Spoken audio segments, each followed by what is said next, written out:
The Sydney Roosters have taken another stride towards the ultimate footballing fairy tale by walloping Gold Coast in front of almost 45,000 fans in the first preliminary final at Suncorp Stadium. Whatever the outcome, this was always going to be a significant night in the history of Australian Rugby League. The Tricolours were on the cusp of making the transition from wooden spooners to grand finalists. While no side from the Gold Coast had progressed to the big one, and after having the week off, John Cartwright's crew were fresh and raring to go. They almost conjured up a stunning start when Matt Rogers peeled off a perfectly judged banana kick for Kevin Gordon. I think Kevin Gordon has come down with it. The Titans speedster couldn't quite bring it off, and the hands of his fellow flanker William Zillman also failed when it came to defusing one at the other end.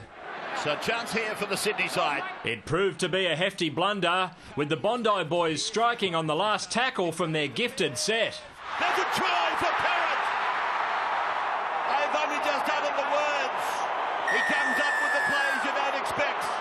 As expected, this game swiftly evolved into a duel between the playmakers, and after Pearce had his say, Prince replied with his radar-like boot.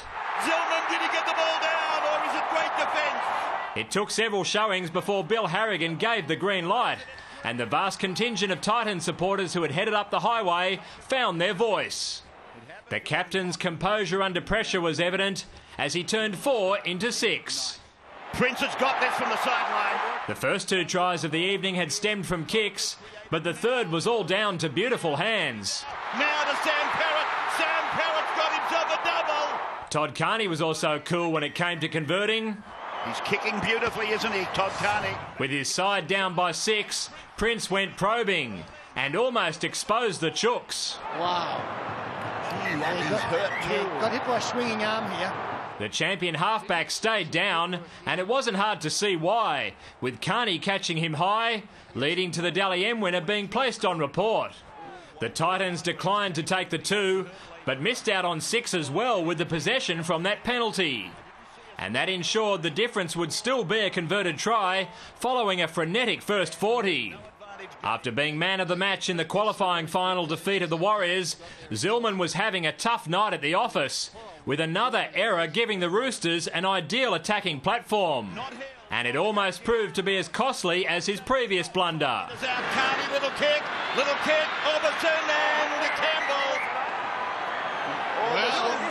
Orbison and Friend. Onside and grounding. He's looking for grounding, he's looking for onside. This time, the Titans got a let-off when Mitch Orbison missed out by a matter of centimetres.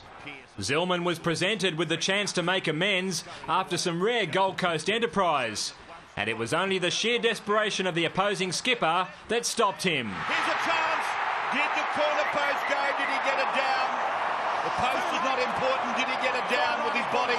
But there was no halting Daniel Conn when he crashed over for a crucial try against his former club 8 minutes into the second stanza. Conn will score. Daniel Conn under the uprights. The well-travelled second rower had given his side their biggest advantage of the match, before another of the back rowers booked an unlikely ticket to the biggest stage of all. It's Braith Anasta.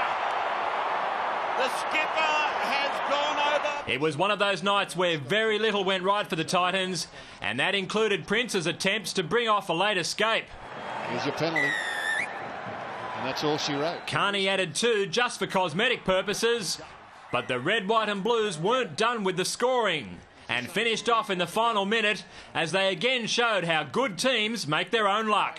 Oh, Nuasala's come up with a rebound, and Frank Paul, the wrecking ball, has got the final try of the game. That was the ideal way to cap a polished and professional performance by Brian Smith's revitalised outfit, triumphant by an emphatic 32 points to 6, and through to the club's first grand final in 6 eventful years, which gives them the opportunity to become the first team since 1934 to go from wooden spooners to champions.